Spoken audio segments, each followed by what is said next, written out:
ایک مسلمان اپنی دنیا کیسی دیکھنا چاہتا ہے، اپنی آخرت کیسی دیکھنا چاہتا ہے، کبھی اکیلے میں بیٹھ کر لسٹ بنائے کہ دنیا میں کیا چاہتا ہوں، موت کے وقت کیا چاہتا ہوں، قیامت کو کیا چاہتا ہوں۔ اور اب میں آپ کو کچھ مختلف حدیثوں کا، یوں سمجھیے کہ مجموعہ کہہ لیں، عطر کہہ لیں، اس کا خلاصہ کہہ لیں، میں پیش کرنے جا رہا ہوں کہ درود پاک پڑھنے والے کو کیا کیا ملتا ہے۔ علماء بیٹھے ہیں، تقریباً ہر ہی میرے جملے کے پیچھے کوئی حدیث یا کوئی روایت ہوگی، تو آپ کو اندازہ ہو جائے گا کہ یہ کیسا کمال کا وظیفہ ہے۔ میں جو کہتا جاؤں، دل خوش ہو تو سبحان اللہ کہتے جائیے گا۔ اگر آپ چاہتے ہیں کہ آپ کی روزی میں برکت ہو تو درود پاک پڑھیے، اگر آپ چاہتے ہیں کہ بیماریاں دور ہو جائیں تو درود پاک پڑھیے، آپ چاہتے ہیں آپ کی ٹینشن ریلیز ہو جائے، آپ درود پاک پڑھیے، آپ چاہتے ہیں ذلت و رسوائی سے بچیں تو درود پاک پڑھیے، آپ چاہتے ہیں آپ کی عزتوں میں اضافہ ہو جائے تو درود پاک پڑھیے، آپ چاہتے ہیں کہ مرتے وقت کلمہ نصیب ہو اور نبی پاک کا دیدار ہو جائے تو درود پاک پڑھیے، بلکہ آپ یہ چاہتے ہیں کہ قبر میں بھی نور مصطفیٰ سے میری قبر جگمگائے تو درود پاک پڑھیے، قیامت کے دن نبی پاک کے پرچم تلے اٹھنا چاہتے ہیں تو درود پاک پڑھیے، آقا کے ہاتھوں جام کوثر پینا چاہتے ہیں تو درود پاک پڑھیے، بلکہ سنیے آقا کے ساتھ جنت میں داخل ہونا چاہتے ہیں تو درود پاک پڑھیے، مدینے جانا ہے تو درود پاک پڑھیے، خواب میں سرور کائنات علیہ الصلوۃ والسلام کی زیارت کرنی ہے تو درود پاک پڑھیے۔ مجھے بتائیے کچھ اور بچ گیا ہے زندگی میں؟ اور کچھ چاہیے ہے؟ اور کیا چاہیے ہمیں؟ روزی میں برکت ہو، ذلت و رسوائی سے بچوں، بیماریاں اتر جائیں، ٹینشن ریلیز ہو، اللہ عزتوں میں اضافہ کرے، کلمے والی موت ملے، آقا کا دیدار ہو اور جنت میں بھی نبی پاک ساتھ لے جائیں، جب تک زندہ رہوں مدینے جاتا رہوں۔ اس کے علاوہ تو بچتا ہی کوئی نہیں ہے نا مسلمان کے لیے۔ اب ماشاءاللہ علماء بیٹھے ہیں، آپ ان سے پوچھیں کہ یہ ساری فضیلتیں ہیں احادیث میں اور روایات میں درود پاک پڑھنے والے کے لیے موجود ہیں، پھر بھی ہم درود پاک نہیں پڑھتے، پھر بھی ہم اس کو اپنا وظیفہ نہیں بناتے۔ اگر درود پاک کو ہم اپنا، اس کو کہتے ہیں نا کہ چابی ہے، یہ اٹ از اے کی آف سکسیس، کامیابی کی چابی ہے، ہر پرابلم دور کرنے کی چابی ہے، تو پلیز درود پاک کو حرز جہاں بنائیے، چلتے پھرتے اٹھتے بیٹھتے جتنا ہو سکے درود پاک پڑھتے رہا کریں۔ بلکہ وہ شاعر بہت خوبصورت بات لکھتے ہیں کہ ہر درد کی دوا ہے صلی علی محمد، ہر درد کی دوا ہے صلی علی محمد، تعویذ ہر بلا ہے صلی علی محمد۔ تو ہمارا تو کام یہ ہے کہ بس کسی پرابلم میں پڑھتے رہیں انشاءاللہ، بلکہ پرابلم آنی نہیں ہے اگر آپ درود پاک کثرت سے پڑھ رہے ہوں گے۔ میرے پیارے اسلامی بھائیوں، آج جس موضوع پہ میں نے بات کرنی ہے وہ بڑا سینسٹیو اور بڑا اہم ٹاپک ہے۔ ہم نارملی اپنی زندگی میں بہت ساری چیزوں کی حفاظت کرتے ہیں، چیز جتنی قیمتی ہوتی ہے اس کی حفاظت بھی ہم اس قدر زیادہ کرتے ہیں۔ نارمل سا موبائل جیب میں ہو تو فکر نہیں ہوتی، قیمتی موبائل ہو تو بندہ ہر تھوڑی دیر بعد ہاتھ لگا رہا ہوتا ہے جیب میں، ہے نا۔ گاڑی قیمتی ہو تو بندہ لاک کر کے، بعض اوقات ڈرائیور کھڑا کر کے آتا ہے۔ پیسے تھوڑے سے ہوں تو جیب میں رکھتا ہے، زیادہ ہو تو لاکر میں یا بینک میں رکھتا ہے۔ جتنی چیز قیمتی ہوتی چلی جاتی ہے، ہمارا کانشیس لیول بھی، جو ہمارا حفاظت کا ذہن بھی بڑھتا چلا جاتا ہے۔ ہماری زندگی میں ہماری نیکیوں کی، ہمارے اعمال کی کتنی اہمیت ہے، کبھی ریئلائز کیا آپ نے؟ اول تو شیطان ہمیں نیکیاں کرنے نہیں دیتا، وہ چاہتا ہی نہیں ہم نیکیاں کریں، اور اگر کوئی نیکیاں کر لیتا ہے تو پھر اب اگلا وار شیطان کا یہ ہوتا ہے کہ کسی طرح اس کی نیکی برباد کرا دی جائے، اس کی نیکی ڈیلیٹ کروا دی جائے۔ ذرا اس کو ایک میں آپ کو یوں سمجھے کہ صورتحال آپ کے سامنے رکھتا ہوں، جس سے آپ کو یہ بات اور سمجھنے میں آسانی ہو جائے گی، پھر میں اپنے ٹاپک کی طرف آؤں گا۔ کہ ایک شخص تھا اور اس کے یہاں بچی کی ولادت ہوئی۔ ماں باپ کے یہاں جب بچی پیدا ہوتی ہے تو ماشاءاللہ محبت بھی لوگ کرنے والے کرتے ہیں، اور پھر اس کی پلاننگ بھی کرتے ہیں کہ بچی جب بڑی ہوگی تو میں نے اس کی خیر خواہی کرنی ہے، اس کی شادی کرنی ہے۔ تو اس شخص نے سوچا کہ کیوں نہ میں اپنی بچی کی شادی کے لیے، اس کے اچھے مستقبل کے لیے کچھ پیسے جمع کروں۔ اس نے ایک گھر میں صندوق بنایا اور روزانہ کے، مثال کے طور پہ سمجھاتا ہوں کہ روزانہ کے 100 روپے یا 200 روپے وہ اس صندوق میں ڈالنے لگا۔ اس نے کہا 20 سال میں تو پتہ نہیں کتنے پیسے ہو جائیں گے، سارے کام آسان ہو جائیں گے۔ 100 روپے 200 روپے روز ڈالتا تھا۔ کبھی کبھی جی چاہتا تھا کوئی اچھی چیز خریدے، کوئی باہر کا کھانا کھائے، مگر کہتا نہیں، بچی والے پیسے ڈالنے۔ اپنے دل کو مارتا رہا اور پیسے ڈالتا رہا۔ 20 ایئرز 20 سال گزر گئے, صندوق بھر گیا. اس نے سوچا صندوق تو بھر گیا ہوگا, اب بچی بھی بڑی ہو گئی, کہا اب تو اس کی شادی کرنی ہے. اور اب اس والد نے اس باکس کو کھولا, سارے گھر والوں کو جمع کیا کہ آؤ میری 20 سال کی جو جمع پونجی ہے آج اس کو مل کے کاؤنٹ کرتے ہیں, ہزاروں لاکھوں روپے ہوں گے. جیسی صندوق کھولا نا, اس کا دل ہل گیا کہ ہوا یہ تھا کہ صندوق لکڑی کا تھا, اس میں کہیں سے ایک سوراخ ہو چکا تھا, اور اس سوراخ سے دیمک اندر آئی, اور اس کی 20 سال کی جو کمائی تھی وہ سارے نوٹ وہ دیمک کھا چکی تھی.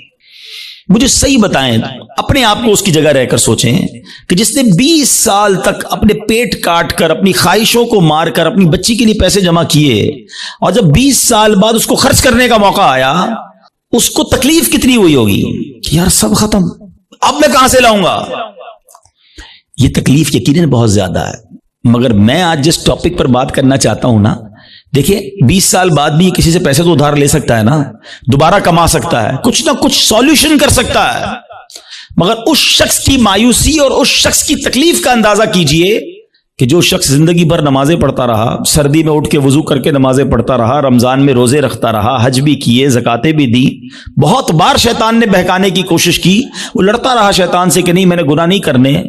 اور جب اللہ کی بارگاہ میں قیامت کے دن پیش ہو تو اسے امید ہوگی کہ میرے پاس حج ہیں, عمرے ہیں, نمازیں ہیں, سجدے ہیں, تلاوت ہے, روزے ہیں. اور جب بارگاہ الہی میں اس کے نامہ اعمال کھولے جائیں اور اس کو کہا جائے کہ جاؤ تمہارے پاس کچھ بھی نہیں ہے, null and void, delete it. سوچئے اس دن اس کی شرمندگی, حسرت کا عالم کیا ہوگا.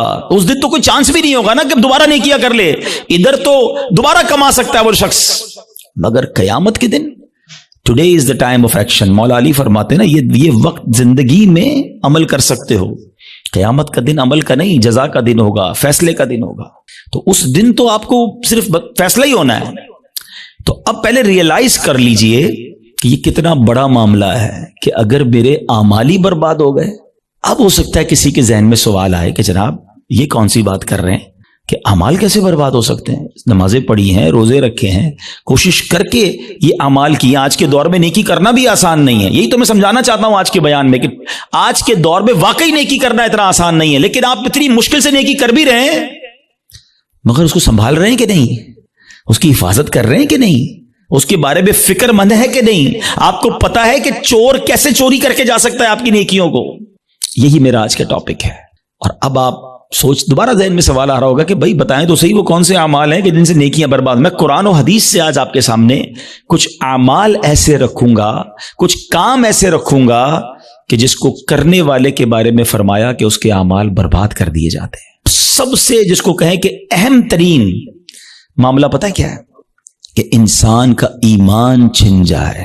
جس کا ایمان چلا گیا نا, اب اس کا کوئی عمل اس کے کام نہیں آئے گا, چاہے اس کی زندگی سجدوں سے بھری ہوئی ہو, چاہے اس نے بہت نمازیں پڑھی ہوں, ساری زندگی روزے رکھے ہوں, ایمان نہیں تو کچھ بھی نہیں. اور یہ بات قرآن کہتا ہے. اللہ کا کلام کیا فرماتا ہے سنیے. رب کریم قرآن میں ارشاد فرماتا ہے وَمَن يَرْتَدِدْ مِنْكُمْ عَنْ دِينِهِ فَيَمُتْ وَهُوَ كَافِرٌ فَأُولَئِكَ حَبِطَتْ أَعْمَالُهُمْ فِي الدُّنْيَا وَالْآخِرَةِ وَأُولَئِكَ أَصْحَابُ النَّارِ هُمْ فِيهَا خَالِدُونَ. اب اس کا ترجمہ سنو. اور تم میں جو کوئی اپنے دین سے پھرے پھر کافر ہو کر مرے تو ان لوگوں کا کیا اکارت گیا, دنیا میں اور آخرت میں سب ضائع ہو گیا, اور وہ دوزخ والے ہیں, انہیں اس میں ہمیشہ رہنا ہے. ایک بات یاد رکھیے گا, یہ ہمیں بعض اوقات سمجھ نہیں آتی کہ یار بندہ مسلمان ہو کے کافر کیسے ہو سکتا ہے, ایمان والا ہو کے ایمان سے کیسے نکل سکتا ہے. یہ بات تو آپ کو پتا ہے نا کہ دنیا میں سب سے زیادہ جو تیزی سے مذہب پھیل رہا ہے وہ کون سا ہے؟ اسلام ہے. The most growing religion on earth. اس پوری کائنات میں سب سے تیزی سے الحمدللہ اسلام پھیل رہا ہے. لیکن یہ ون وے ٹریفک نہیں ہے کہ اگر کوئی مسلمان ہو سکتا ہے غیر مسلم تو مسلمان بھی اسلام سے خارج ہو سکتا ہے.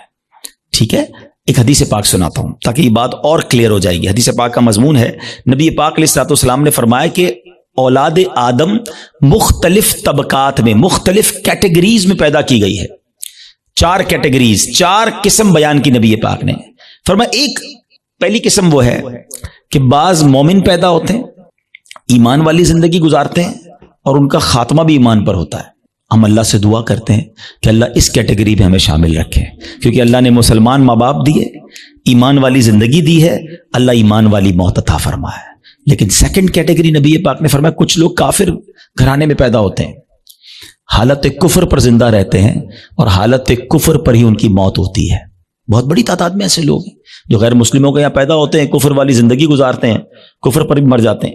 تیسری کیٹیگری سنو، اللہ کے نبی فرماتے ہیں کچھ لوگ کافر پیدا ہوتے ہیں، کافروں والی زندگی گزارتے ہیں، مگر ان کا خاتمہ ایمان پر ہو جاتا ہے نا۔ کئی لوگ جو مرنے جو دنیا میں مسلمان ہو رہے ہیں، یہ کیا ہے؟ کافر تھے نا، غیر مسلم تھے، کلمہ پڑھا مسلمان ہو گئے، بڑی اچھی بات ہے۔ مجھے ایک واقعہ یاد آ گیا، ہانگ کانگ میں دعوت اسلامی والے جو تھے وہ ہمارے مبلغین کسی مریض کی عیادت کے لیے ہاسپٹل میں گئے۔ دعوت اسلامی کے تو طریقہ کار میں بھی شامل ہے اور ہمیں بھی جانا چاہیے، مریض کی عیادت سنت ہے۔ تو وہ لوگ وہاں عیادت کرنے گئے تو برابر میں بستر پر ایک 70 سال کا ہانگ کانگ میں ایک بوڑھا شخص غیر مسلم وہ بھی لیٹا ہوا تھا، علاج کروانے آیا تھا۔ جب وہ واپس جانے لگے اس نے اشارہ کیا ذرا ادھر آئیے گا، وہ ادھر گئے تو کہا تم لوگ کون ہو؟ چہرے پہ داڑھی تھی، سر پہ امامہ تھا۔ کہا مسلمان ہیں۔ کیوں آئے تھے؟ کہا ہمارا ایک دوست ہے وہ بیمار تھا، اس کو دیکھنے آئے تھے۔ اچھا مسلمان کیا ہوتا ہے، اسلام کیا ہوتا ہے؟ 7 8 10 منٹ بات چیت ہوئی، اسلامی بھائیوں نے اس کو دعوت دی کہ آپ بھی مسلمان ہو جائیں۔ ہسپتال کے بستر پر وہ بوڑھا شخص کلمہ پڑھ کر مسلمان ہو گیا، مگر اس سے بڑھ کر جو جس کو کہتا ہے نا ایمان افروز بات یہ تھی کہ اگلے چند گھنٹوں بعد اس کا انتقال بھی ہو گیا۔ یعنی اس کے مقدر میں ایمان تھا تو اسپتال کے بستر پر بھی اس تک ایمان پہنچ گیا۔ یہ حدیث کا جو تیسرا حصہ ہے نا، سمجھو کہ کچھ لوگ کافر گھرانے میں پیدا ہوتے ہیں یا کافر ہوتے ہیں، پیدا ہی کافر کفر پر ہوتے ہیں، پوری زندگی کفر پر گزرتی ہے، مگر ان کا خاتمہ ایمان پر ہوتا ہے۔ اب نبی پاک علیہ الصلوۃ والسلام نے فرمایا چوتھی کیٹیگری، یہ وہ لوگ ہوتے ہیں جو مسلمان گھرانے میں پیدا ہوتے ہیں، مومن پیدا ہوتے ہیں، اسلام والی زندگی گزارتے ہیں، مگر ان کا خاتمہ کفر پر ہوتا ہے۔ یہ چوتھی کیٹیگری ڈرانے والی ہے۔ اس سے سمجھنا ہوگا کہ ہمارے پاس کوئی گارنٹی نہیں کہ میں ایمان سلامت لے کر جاؤں گا۔ ایک بڑی پیاری حدیث بچے کو یاد ہے، انما الاعمال بالنیات، ہے نا، اعمال کا دار و مدار نیتوں پر۔ ایک اور حدیث ہے، انما الاعمال بالخواتیم، اعمال کا دار و مدار خاتموں پر ہے، خاتمہ ٹھیک ہونا ضروری ہے۔ ہم اس کی تو میں سے بہت ساروں کو تو فکر ہی کوئی نہیں کہ یار اچھا اس کی بھی فکر کرنی ہے، اس پر بھی کوئی بات کرنی ہے، اس کی بھی کوئی سیکیورٹی کرنی ہے، سوچئے نا۔ اچھا پھر اب یہ حدیث آپ نے سن لی، قرآن کی آیت سن لی، صحابہ نے بھی سنی، اولیاء نے بھی سنی، خود نبی پاک کا ایٹیٹیوڈ کیا تھا۔ اللہ کے حبیب علیہ الصلوۃ والسلام کی بڑی مشہور دعا ہے، یا مقلب القلوب ثبت قلبی علی دینک، اے دلوں کو پھیرنے والے میرے دل کو اپنے دین پر ثابت قدمی عطا فرما۔ اللہ کے نبی دعا کر رہے ہیں جن کے صدقے ہمیں دین ملا ہے۔ ہم تو نعت میں پڑھتے ہیں نا، تیرے صدقے میں آقا سارے جہاں کو دین ملا، وہ آقا دعا کر رہے ہیں کہ اے اللہ میرے دل کو تیرے دین پر ثابت قدمی عطا فرما۔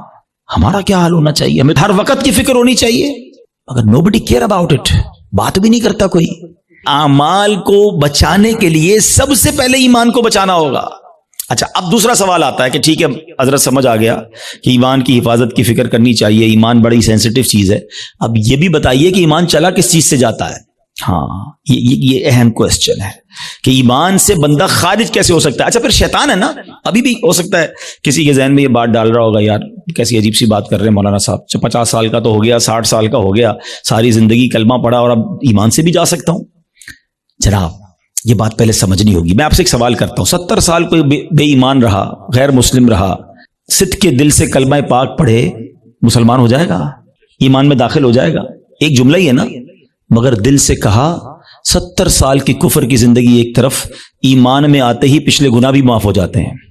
تو کیا کوئی 70 سال مسلمان رہ کر کوئی ایک جملہ ایسا کہہ دے ہیں معاذ اللہ، اللہ کی توہین کا، اللہ کے نبی کی توہین کا، اسلام کی توہین کا، جس کو کفریہ کلمات کہے جاتے ہیں، تو وہ بھی اسلام سے خارج ہو سکتا ہے۔ تو سب سے پہلے تو زبان کی احتیاط ہے۔ تھنک بیفور یو ٹاک، بات کرنے سے پہلے سوچو میں کیا بول رہا ہوں، یہ کہیں اس گفتگو میں میرا ایمان تو غارت نہیں ہو جائے گا۔ تو آج یہ خیال ہی نہیں ہے، اب اس پہ بڑی بڑی سازشیں ہوئی ہیں، فلموں کے گانے ایسے بنائے گئے، کامیڈی شو ایسے بنائے گئے، یہ کامیڈینز یا فلموں کے گانے یا جناب دوستوں میں ہنسی مذاق، کبھی دوزخ کا مذاق، کبھی جنت کا مذاق، کبھی معاذ اللہ فرشتوں کا مذاق. ہماری لمٹ ہے، ہم مسلمان ہیں، ہماری باؤنڈری ہے. لوگ کہتے ہیں یار ریڈ لائن ہوتی ہے. بھائی ریڈ لائن مسلمان کی یہ ہے کہ وہ ان باتوں پر گفتگو نہیں کر سکتا، اس کا مذاق نہیں اڑا سکتا. ایک حد ہے ہماری نا، ہم جو چاہیں منہ میں بول دیں گے. دنیا میں کئی ایسے ملک ہیں جہاں کسی ادارے کے خلاف بات نہیں ہو سکتی، کسی پرسنالٹی کے خلاف بات نہیں ہو سکتی، ہم اس کو فالو کرتے ہیں. مگر ہم اسلام کے بارے میں، دین کے بارے میں جو منہ میں آیا کہہ رہے ہوتے ہیں. تو یاد رکھیں شیطان تو چاہتا ہی یہی ہے. الٹیمیٹ گول پتہ ہے شیطان کا کیا ہے؟ کہ میں اور آپ غیر مسلم ہو کر قبر میں جائیں. وہ مرنے سے پہلے بھی آتا ہے، آخری وقت بھی بندے کے پاس آتا ہے کہ کسی طرح اس کا ایمان چھین لوں. اتنا خطرناک دشمن ہے وہ ہمارا، اور ہم سکون کی نیند سو رہے ہیں، ہمیں فکر ہی کوئی نہیں ہے. پھر دوسرا جو ایک پرابلم ہے جس کی وجہ سے ایمان برباد ہو سکتا ہے، وہ ہے گناہوں کی عادت. روایتوں میں آتا ہے کہ جب بندہ ایک گناہ کرتا ہے نا، اس کے دل پر ایک سیاہ نقطہ لگ جاتا ہے، اور جب وہ بار بار گناہ کرتا ہے تو وہ ایک نقطہ ایک وقت آتا ہے کہ پورا دل ہی کالا ہو جاتا ہے. جب دل کالا ہو جاتا ہے تو اس پر نصیحت کی بات ہی اثر نہیں کرتی ہے. پھر شیطان کے لیے بڑا آسان ہوتا ہے اس کا ایمان چھیننا. میں آخری بات اس موضوع پہ کر لوں تاکہ اگلے عمل کی طرف جاؤں، ورنہ یہی ایک ٹاپک ایسا ہے کہ میں پورا بیان اس پر کروں، اور کرنے چاہیے ایسے بیانات کہ ایمان کی حفاظت کی فکر بہت ضروری ہے. کہ اب آپ غور کریں، شیطان جو ہے نا، میں نے جیسے بتایا کہ وہ ہمارا پکا دشمن ہے اور ہمیں آخری وقت میں ہمارا ایمان چھیننا چاہتا ہے. اب ایک شخص ہے جو روزانہ شیطان سے ہار جاتا ہے. شیطان صبح اٹھنے لگتا ہے، شیطان کہتا ہے نہیں فجر نہیں پڑھنی، سو جا. رضائی اوڑی اور سو گیا. صبح ہوئی نہیں اور شیطان جیت گیا. فائٹ ہوئی، شیطان جیت گیا. دوپہر ہوئی، ظہر نہیں پڑھنے دی، شیطان جیت گیا. مارکیٹ میں گیا، بے پردہ عورت گزری، شیطان نے کہا دیکھ لیا، شیطان جیت گیا. موبائل اٹھایا، حرام دیکھ لے، بری ویب سائٹ دیکھ لی، شیطان جیت گیا. کاروبار کرنے لگا، شیطان نے کہا جھوٹ بول دے، جھوٹ بولا، شیطان جیت گیا. دھوکہ دے دے، دھوکہ دیا، شیطان جیت گیا. سود کما لے، سود کا کام کیا، شیطان جیت گیا.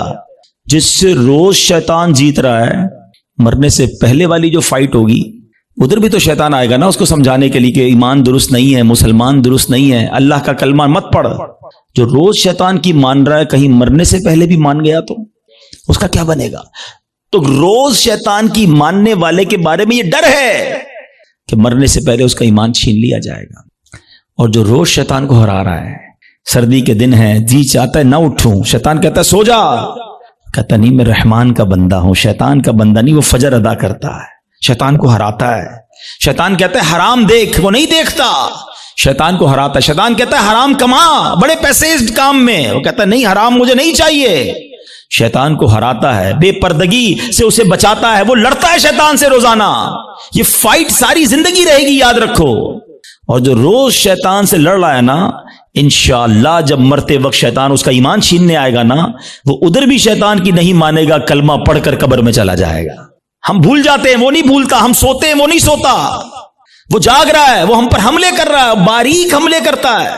تو پہلی بات آج سمجھ جاؤ کہ ایمان سلامت لے کر قبر میں جانا یہ ہمارا الٹیمیٹ ٹارگٹ ہونا چاہیے ایٹ اینی کاسٹ. اگر ایمان میرے ہاتھ میں نہیں رہا تو میں تو گیا نا. تو ہمیں اس کی فکر بھی کرنی ہے، اس کے لیے دعائیں بھی کرنی ہیں. ہماری نمازوں میں، ہماری دعاؤں میں یہ شامل ہونا چاہیے. آپ بزرگوں کی دعائیں تو پڑھیں نا، نبی پاک کی دعائیں پڑھیں. ایمان کی سلامتی کا وہاں آپ کو ذکر ملے گا، ایمان کی حفاظت کا ذکر ملے گا. ہماری دعا کیا ہے؟ یا اللہ کاروبار میں برکت دے دے، صحت میں برکت دے دے، بڑا بنگلہ مل جائے، نوکری مل جائے. میں نہیں کہتا اللہ سے مت مانگو، اللہ کے سوا کس سے مانگیں گے؟ مگر آخرت بھی تو مانگو نا. قرآنی دعاؤں کو پڑھیں، اللہم ربنا آتنا فی الدنیا حسنہ، مگر فوراً کیا ہے؟ وفی الآخرۃ حسنہ.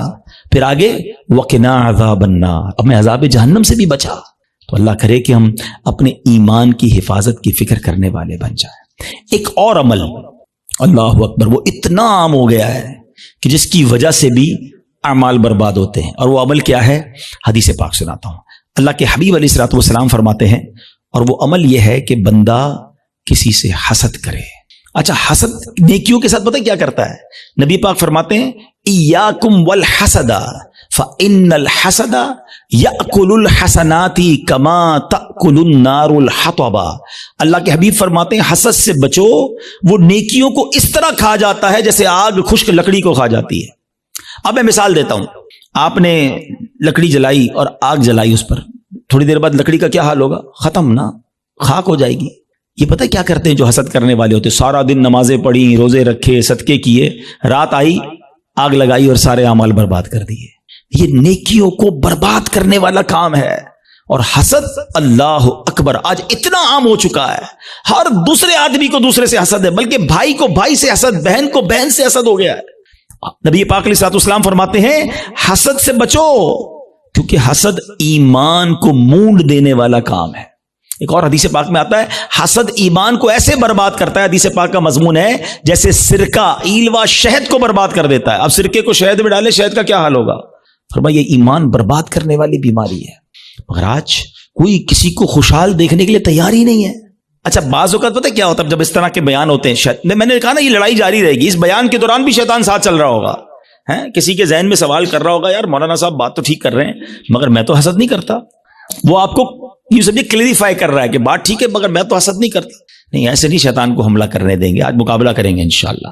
ٹھیک ہے, اب میں آپ کو کچھ سمٹمز بتاتا ہوں, کچھ نشانیاں بتاتا ہوں کہ جس کی وجہ سے آپ کو یہ ریئلائز ہوگا کہ میں حسد کرتا ہوں کہ نہیں کرتا. پہلے تو حسد کی تعریف کیا ہے یہ سمجھ لو.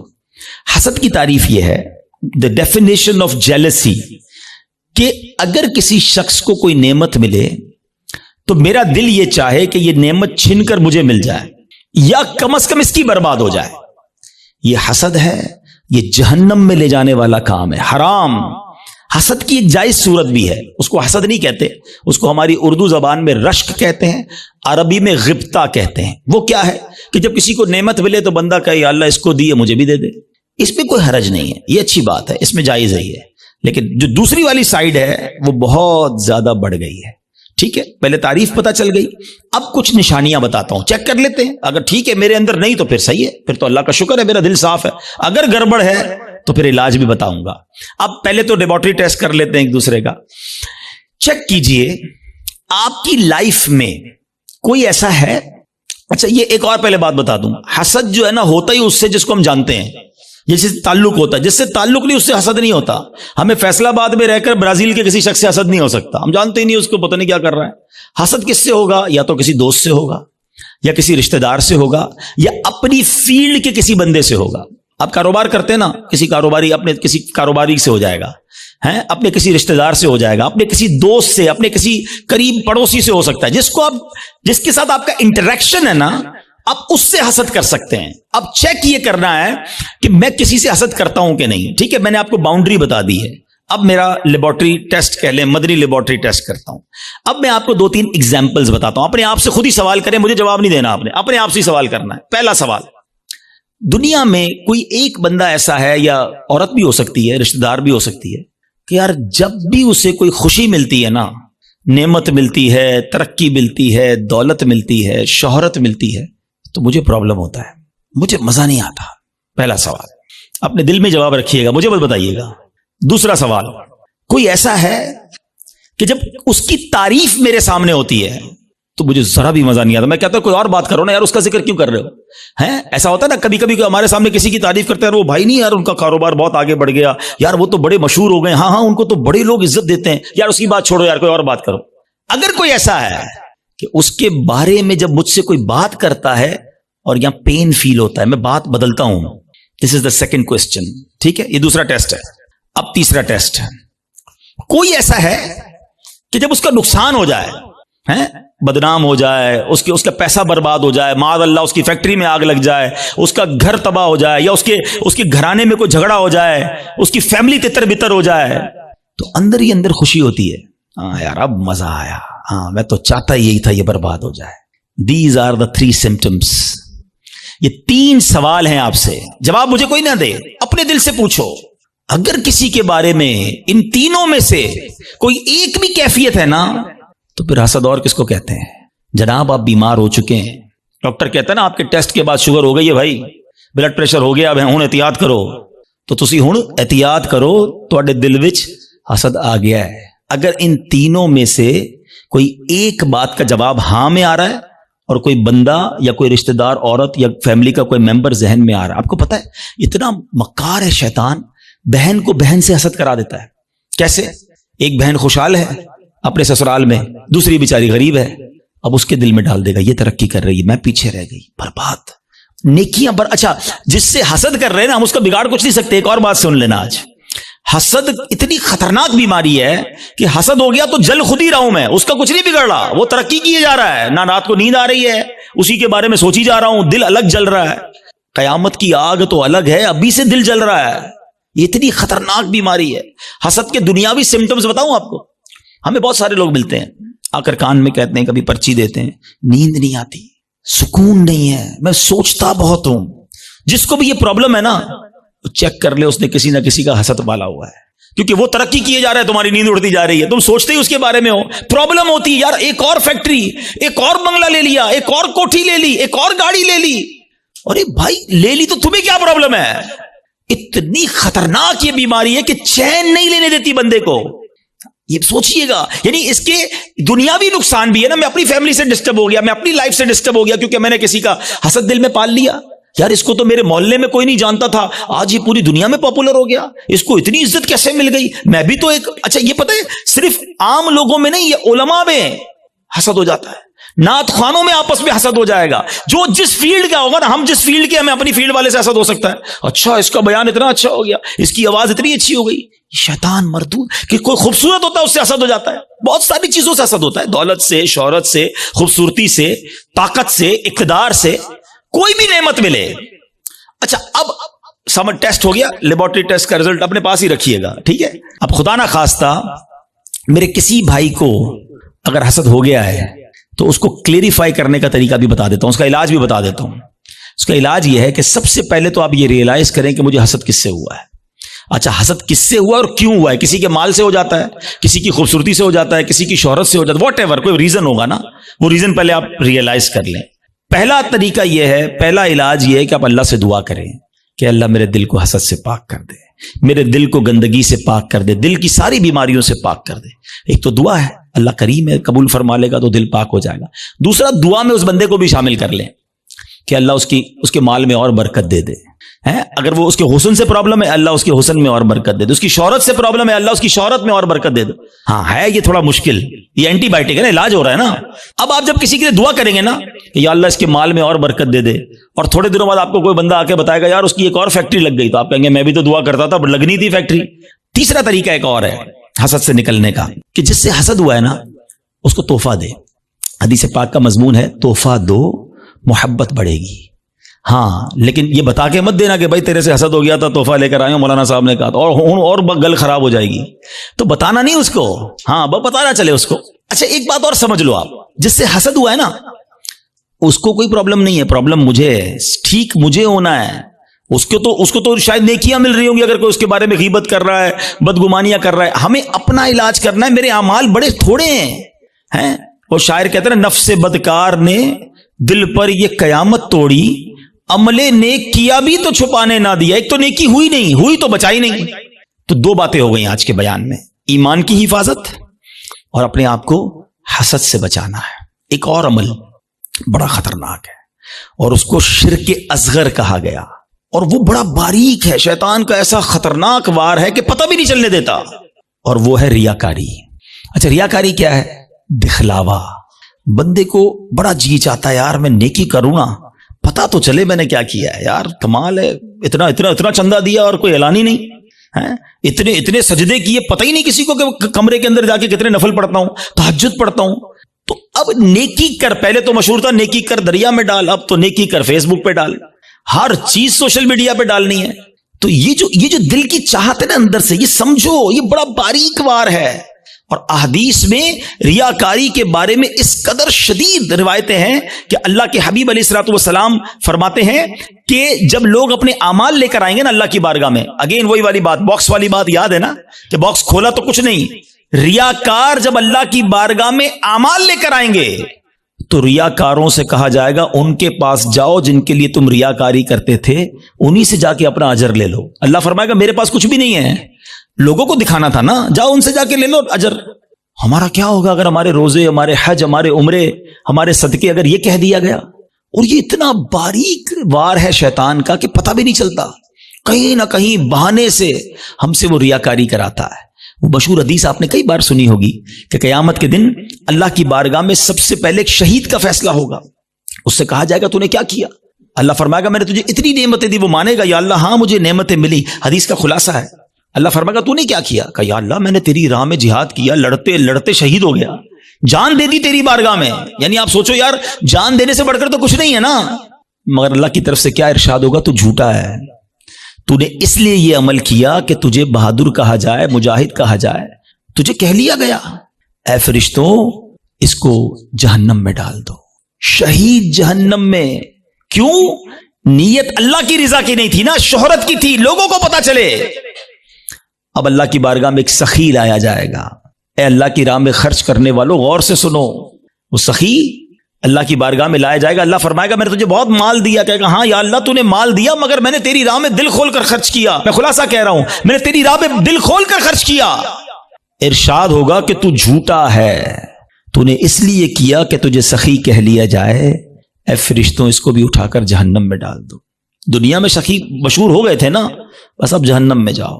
تیسرا, قرآن کا قاری لایا جائے گا, علم سکھانے والا لایا جائے گا. اللہ کہے گا تجھے اتنی نعمتیں دی. وہ کہے گا ہاں مولا نعمتیں ملی, میں تو لوگوں کو علم پڑھاتا تھا, تیرا دین پڑھاتا تھا, قرآن پڑھاتا تھا. فرمایا تو جھوٹا ہے, تو نے اس لیے کیا کہ تجھے عالم کہا جائے, قاری کہا جائے. اے فرشتوں اس کو بھی اٹھا کر جہنم میں ڈال دو. کبھی بھی سیٹسفائی نہ ہوا کریں. Please try to understand. شیطان مردود پہلی کوشش یہ کرتا ہے ہماری نیکیاں نہ ہوں, اور دوسری کوشش یہ کرتا ہے کہ اچھا نیکیاں کر لی نا, اب اس کو نل اینڈ وائڈ کیسے کروں, ڈیلیٹ کیسے کرواؤں, ضائع کیسے کرواؤں. ادھر ہم مار کھا جاتے ہیں, ادھر ہم سوچتے ہی نہیں ہیں. بڑا جی چاہتا ہے لوگوں کو پتا چلے اتنے حج کیے ہیں, اتنے عمرے کیے ہیں. ایکچولی ہماری تو روز لوگوں سے ملاقاتیں ہوتی ہیں نا, معذرت کے ساتھ کسی سے ملنے جاتے ہیں نا, سب جگہ نہیں لیکن کچھ جگہ ایسا ہوتا ہے کہ 15 منٹ کے اندر بندہ اپنی 15 سال کی نیکیاں گنواتا ہے کہ میں نے اتنے حج کیے ہیں, الحمدللہ ہر سال عمرے پہ جاتے ہیں, سرکار نے بڑا کرم کیا ہے, تہجد کی نماز کی بڑی پابندی ہے, تو رجب شعبان کے روزے بھی رکھتا ہوں, تو فلاں علاقے میں بھی ہم غریبوں کی مدد کرتے ہیں, تو فلاں بھی. بندہ کہ بھائی صاحب کس نے پوچھا تھا یہ سب آپ سے؟ ہم نے تو طبیعت پوچھی تھی آپ کی, آپ نے طبیعت کے جواب میں پوری لسٹ نکال کے دے دی. اچھا اب ذرا میں چوٹ کرنے کے لیے کہہ رہا ہوں کہ جو بندہ 15 سال پرانا حج یاد رکھے ہوئے ہے, اس کو آج صبح جو جھوٹ بولا ہے وہ یاد ہے؟ تھوڑی دیر پہلے موبائل اٹھا کر حرام دیکھا وہ یاد ہے؟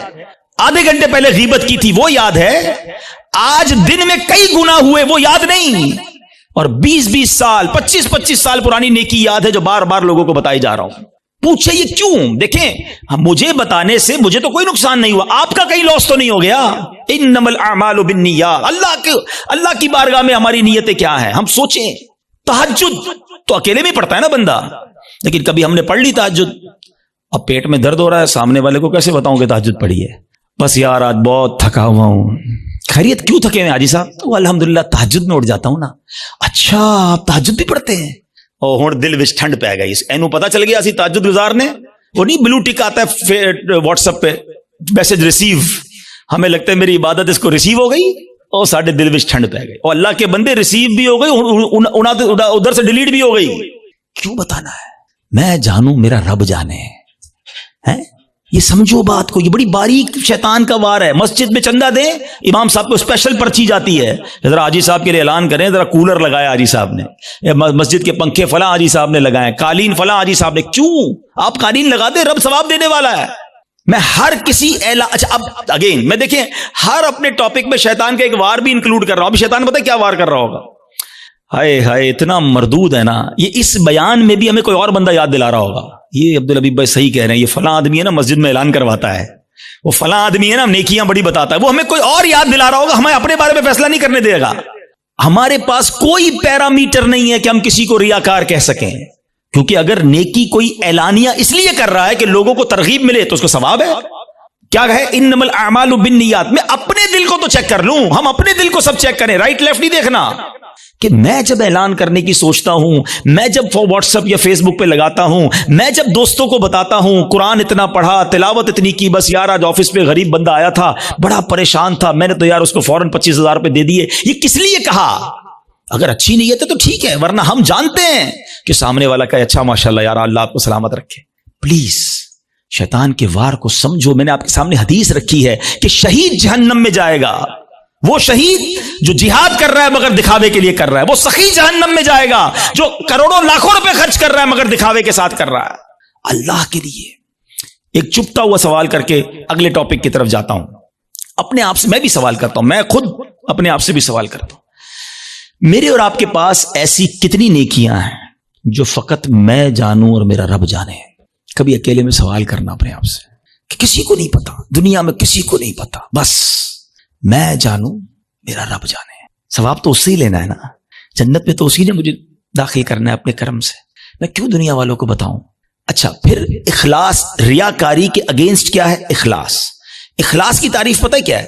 آئے ہائے ہائے، علماء بھی کمال کرتے ہیں، ایک جملے میں گلی مکا دیتے ہیں، کہتے ہیں اخلاص کی تعریف یہ ہے جس طرح تم اپنے گناہوں کو چھپاتے ہو نا، اس طرح اپنی نیکیوں کو چھپاؤ۔ ہم میں سے کوئی چاہتا ہے میری خطائیں پتہ چلیں کہ میں نے کل کیا گناہ کیا، پرسوں کیا کیا؟ نہیں نہیں نہیں، کسی کو میری خطا نہیں پتہ چلنی چاہیے، ہم چھپاتے ہیں، مگر نیکیاں سب کو پتہ چلنی چاہیے۔ سمجھو اس وار کو شیطان کے۔ تیسرا عمل میں نے بتا دیا آپ کو، ریاکاری۔ چوتھا عمل جو اس سے ملتا جلتا ہی ہے، وہ بھی اعمال برباد کرنے والا عمل ہے، اور وہ ہے خود پسندی۔ انسان جو ہے نا اپنے اندر اپنے آپ کو بہت کچھ سمجھنے لگتا ہے۔ حدیث پاک میں آتا ہے خود پسندی 70 سال کے عمل کو برباد کر دیتی ہے۔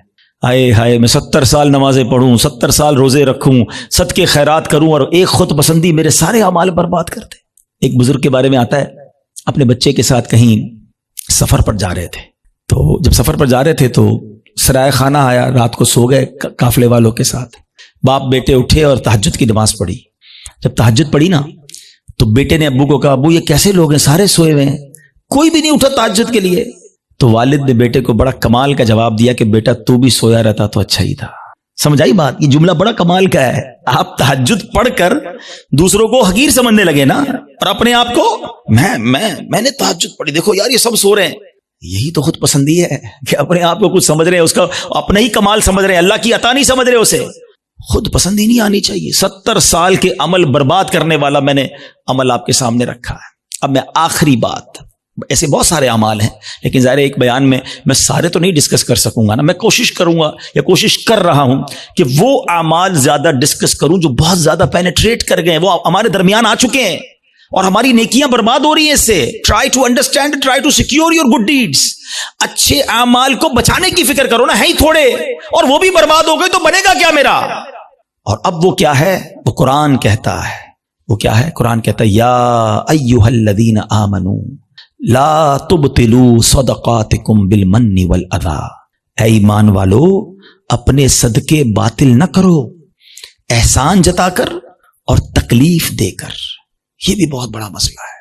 اول تو کسی کے ساتھ بھلائی کرنی نہیں ہے، اور بھلائی کر لی اب ساری زندگی اسے احسان جتانا ہے۔ یاد ہے نا میں نے نوکری دلائی تھی، بھول تو نہیں گیا؟ چپل پہن کر آیا تھا میرے پاس، اب گاڑی والا ہو گیا، بھول تو نہیں گیا میرا احسان؟ تیری بہن کی شادی تھی، میں نے اس کا جہیز دلوایا تھا، بڑا آدمی ہو گیا لیکن یاد ہے نا میں نے تیرے کو لون دلوایا تھا۔ توبہ توبہ توبہ۔ سوچو کبھی زندگی میں احسان جتانے والے مت بننا۔ میری اور آپ کی اوقات کیا ہے؟ اگر میں نے کسی کے ساتھ بھلا کیا، میں نے اللہ کی راہ میں خرچ کیا تو یہ رب نے دیا نا۔ میں خدا کی قسم کئی بار یہ بیانات میں جملہ کہا ہے کہ یار جب بھی اللہ کی راہ میں دو نا، کسی غریب کی مدد کرو، کسی صدقے کی جگہ پر دو، مسجد میں دو، واٹ ایور، اللہ کی راہ میں خرچ کر کے اللہ کی بارگاہ میں ایک سجدہ بھی کیا کرو۔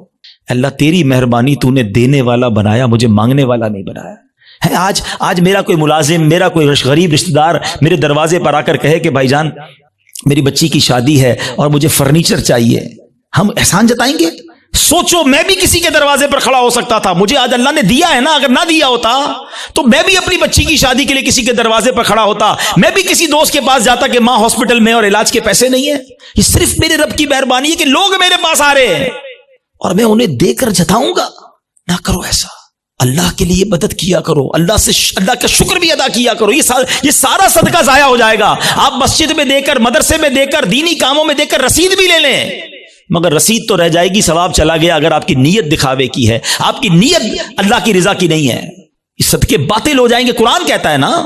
میں جب بھی یہ بات بیان کرتا ہوں مجھے ایک واقعہ یاد آ جاتا ہے کہ ایک بار میں بزنس مین ہے، ان کے گھر گیا، کافی بڑا ان کا بنگلو ہے۔ ہم بیٹھے تھے تو ان کا ملازم چائے لے کر آیا۔ جیسی ملازم آیا نا چائے لے کر، تو اس شخص نے پتہ کیا کیا؟ کہتا ہے یہ میرا ملازم ہے، میں نے اس کو گھر بنا کے دیا ہے, اس کی بچی کی شادی کرائی ہے. آپ یقین کریں میں اتنا اندر ہی اندر شرمندہ ہو گیا کہ یار یہ کیوں یہ باتیں مجھے بتا رہا ہے, اس بندے کا کیا حال ہو رہا ہوگا, اور وہ ملازم دل ہی دل میں کتنا رو رہا ہوگا کہ یار صاحب نے ایک بار میری مدد کی ہے, ہر مہمان کو سناتے ہیں. یہ کیوں کرتے ہیں ہم؟ آپ نے کر دیا ٹھیک ہے, آپ دوسروں کو بتا کر اسے ذلیل کریں گے. یہی تو قرآن کہہ رہا ہے کہ اے ایمان والو اپنے صدقے باطل نہ کرو, احسان جتا کر, ایذا پہنچا کر. ہم تکلیف پہنچاتے ہیں بعض اوقات, مدد بھی کرتے ہیں اور اس کو اتنے تانے دیتے ہیں کہ وہ بیچارہ شرم سے پانی پانی ہو جاتا ہے, غریب ہے کر کچھ نہیں سکتا. یہ کبھی بھی اپنے اندر عادت نہیں ہونی چاہیے. بلکہ سچی بات بتاؤں, ہمیں تو یہ بھی نہیں امید ہونی چاہیے کہ یار میں کسی کو صدقہ دوں تو یہ میرے لیے دعا کرے, میرا نام لے کے دعا. ہم پتہ ہے کہ عمرے پہ بھیجتے ہیں کسی کو, جاؤ عمرے پہ جانا, ہر چکر میں میرے لیے دعا کرنا. ہم تو 7 فیس بھی رکھتے ہیں, اتنے عمرے کرنا, امی کے نام پہ کرنا, ابا کا. اور یار آپ کچھ بھی نہ بولو اس کو, وہ جا رہا ہے قدم قدم پر ثواب آپ کو مل رہا ہے. آپ کو بولنے کی ضرورت کیا, میرا رب سب جانتا ہے نا, اللہ جانتا ہے کہ نیت کدھر کی ہے. حضرت عائشہ صدیقہ رضی اللہ تعالی عنہا, حضرت ام سلمہ رضی اللہ تعالی عنہا, امہات المومنین ہے نا, کیا شاندار انداز ہوتا تھا. آپ اپنے غلام کو پیسے دیتی, فرماتی جاؤ کسی غریب کو دے آؤ, اور دیکھو غریب سے ہمارے لیے دعا نہ کرانا, اور اگر وہ ہمارے لیے کوئی دعا کر دینا تو وہ دعا نوٹ کر کے آنا. اب مثال کے طور پہ وہ غریب کو جا کے پیسے دیتے, غریب دعا کرتا کہ یا اللہ ان کی خیر ہو, رزق میں برکت ہو, وہ دعائیں لکھ کر لاتے. اور حضرت ام سلمہ اور بی بی عائشہ ہاتھ اٹھا کر اس فقیر کے لیے وہی دعائیں کیا کرتی جو انہوں نے ان کے لیے کی تھی, اور فرماتی دعا کا بدلہ دعا ہو جائے, اجر اللہ سے لینا ہے. سبحان اللہ, کیا انداز ہے. صدقہ کریں, اللہ کی راہ میں خرچ کرو, مگر ایسے کرو کہ دائیں ہاتھ سے خرچ کرو, بائیں ہاتھ کو پتہ نہ چلے. وہی سوال اگین, ایسے کتنے اعمال ہیں میرے اور آپ کے پاس کہ میں جانوں اور میرا رب جانے. ہاں یقیناً کچھ نیکیاں ایسی ہوتی ہیں جو کھل کے کرنی چاہیے اور اس نیت سے کرنی چاہیے کہ لوگ کریں, لیکن دل کی کیفیت اپنے آپ سے پوچھ لیں. تو بہرحال میرے پیارے اسلامی بھائیو, آج کے اس مختصر سے بیان میں جو میں نے ٹاپک چوز کیا تھا کہ ہم اپنے اعمال کی حفاظت کی فکر کریں, ہم اپنے پیسوں کی, اپنی فیکٹری کی, اپنے گھر کی, اپنی گاڑیوں کی, سب کی حفاظت کی فکر کرتے ہیں کیونکہ وہ قیمتی ہیں. خدا کی قسم سب سے زیادہ قیمتی میرا ایمان ہے. ایمان نہیں تو کچھ نہیں, اور سیکنڈ پھر میرے اعمال ہیں, نیکیاں نہیں ہیں. قیامت کے دن اگر کہہ دیا گیا کہ تمہاری کوئی عبادت قبول نہیں تو پھر ہم کدھر جائیں گے؟ ہمارے بزرگان دین اتنے سینسٹیو تھے اس معاملے میں. ایک بزرگ کے بارے میں آتا ہے, وہ کپڑے سیتے تھے, بہت اچھے کپڑے سیتے تھے. تو وہ مارکیٹ میں جاتے تھے اور جو کپڑے بناتے تھے وہ سیل کرتے تھے. تو وہ ایک بار گئے ایک جگہ پر اور ایک کپڑے کے بڑے ایکسپرٹ تاجر کو انہوں نے اپنا پیس دیا, کڑھائی وڑائی کر کے لے گئے تھے. تو اس نے جیسے ہی کپڑا ہاتھ میں لیا نا تو اس نے اس کے عیب نکالنا شروع کیے, اسٹچنگ ٹھیک نہیں ہے, کلر کمبینیشن ٹھیک نہیں ہے, فلاں چیز غلط ہے. تو وہ بزرگ رونے لگے. تو وہ تاجر کہتا ہے آپ روئے نا, میں لے لیتا ہوں, پرچیز کر لیتا ہوں, آپ رو کیوں رہے ہیں؟ کہتے ہیں میں اس لیے نہیں رو رہا تمہیں میرا کپڑا میں عیب نکالیں. میں یہ سوچ رہا ہوں کہ میں نے یہ کپڑا اپنے ہوش کے مطابق, اپنی خیال کے مطابق بالکل صحیح سیا تھا, مگر جب یہ کپڑا کسی ایکسپرٹ کے ہاتھ میں آیا تو اس کو میرے عیب پتہ چل گئے. میں نے اپنی سوچ سے نمازیں ٹھیک پڑھی ہیں, اپنے حساب سے صدقے ٹھیک کیے ہیں, میں نے عمرے اور حج ٹھیک کیے ہیں, لیکن قیامت کے دن جب یہ اعمال اللہ کی بارگاہ میں پیش ہوں گے اور ادھر سے کہہ دیا گیا تیرے سجدوں میں اخلاص نہیں ہے, تیرے صدقوں میں اخلاص نہیں ہے, تیری عبادت میں ذوق نہیں ہے, تیری نیتیں اچھی نہیں ہوں گی, تو میرا کیا بنے گا؟ اس طرح وہ سوچتے تھے. کبھی ہم نے نیکی کر کے یہ سوچا کہ یا اللہ نیکی بچی رہے, قبول فرما لے. ہم تو نیکی کر کے پھول جاتے ہیں, بھائی میں نمازی, میں حاجی, میں روزہ دار, میں صدقہ دینے والا. نہیں, پلیز سمجھو بات کو. ہم نے کئی ایسے واقعات پڑھے ہیں کہ جو بڑے بڑے نامور اس زمانے کے جناب مستجاب الدعوات ہوا کرتے تھے. جب شیطان غالب آیا, نفس غالب آیا, لالچ غالب آئی تو ایمان بھی ہاتھ سے چلا گیا. بلم بن باعورہ کا واقعہ کس کو نہیں پتا؟ مستجاب الدعوات تھا وہ شخص, لیکن جب لالچ غالب آئی, شیطان کا داؤ چل گیا, حضرت موسیٰ کے خلاف ہوا, ان کے بارے میں بددعا کرنے لگا, اس کی زبان لٹک کر باہر آ گئی اور کفر پر اس پر خاتمہ ہوا. ہمیں ڈرنا ہے, دعائیں مانگنی ہیں, اور یہ خوف ہمیں صحابہ میں نظر آتا ہے. ہاں, سیدنا ابو بکر صدیق, حضرت عثمان غنی, حضرت مولا علی, بی بی فاطمہ, بی بی عائشہ رضی اللہ عنہ, ان کے واقعات تو پڑھیں. یہ تنکا اٹھا کر کہا کرتے تھے کاش میں تنکا ہوتا انسان نہ ہوتا. کیوں کہتے تھے؟ کہ اللہ کی بارگاہ میں پیش ہوا اور وہاں میرا ایمان نہ چلا جائے, میرے اعمال برباد نہ ہو جائیں. تو بہرحال میرے پیارے اسلامی بھائیوں, یہ فکر میں آج کے بیان میں پیش کرنا چاہتا تھا. حسد سے بچنا ہے, نیت کر لیں انشاءاللہ. ہم نے احسان جتانے سے اور دکھلاوے سے بچنا ہے. خود پسندی سے بچنا ہے، اور سب سے مین جو پہلا میرا ٹاپک تھا، ایمان کی حفاظت کی فکر کرنی ہے۔ ایمان کے ڈاکو گھوم رہے ہیں، یقین کریں، اور وہ ایسا ڈاکو ہے شیطان کے نظر بھی نہیں آتا۔ اور ڈاکو تو نظر آتے ہیں نا، پولیس والا آپ کھڑا کر لیں گے، آپ کو دل کے آگے پیچھے پہرے دار بٹھانے ہوں گے۔ پہرے دار کون ہیں؟ آپ نے نماز پڑھ کے پہرے دار بٹھانا ہوگا، آپ نے کلمہ پاک کا ورد کرنا ہوگا۔ اچھا، یہ بھی بڑا پرابلم ہے، سب کی تمنا کیا ہے؟ یا اللہ مرنے سے پہلے، مرتے وقت کیا نصیب کرنا؟ کلمہ نصیب کرنا۔ آج دن میں کتنی بار کلمہ پڑھا ہے؟ یہ چیک کرو نا۔ مرتے وقت سب کو کلمہ چاہیے، زندگی میں پڑھو نا۔ اور یہ بات بڑی عجیب بتانے جا رہا ہوں، ایک بزرگ کا جملہ میں بھولتا نہیں ہوں، وہ کہتے ہیں اپنی زبان کو کلمے کا عادی بناؤ، تاکہ جس دن زبانیں بھاری پڑیں گی اس دن تمہاری زبان سے کلمہ جاری ہو جائے۔ موت کے وقت نا زبان بھاری ہو جاتی ہے، مگر ہم کئی ہفتے ہو گئے کلمہ نہیں پڑھا ہم نے۔ کتنی تسبیحاں پڑھی کلمے کی؟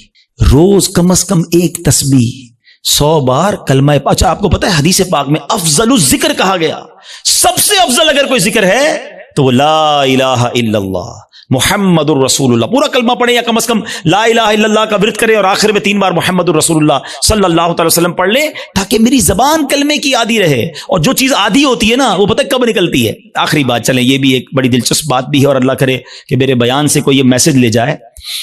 انسان پر جب دھکا لگتا ہے نا، چوٹ لگتی ہے، مشکل وقت آتا ہے، تو جو اندر اصلی ہوتا ہے نا، باہر نکل آتا ہے۔ ٹھیک ہے، یہ اس کو میں آپ کو ایک ایگزامپل سے سمجھاؤں گا۔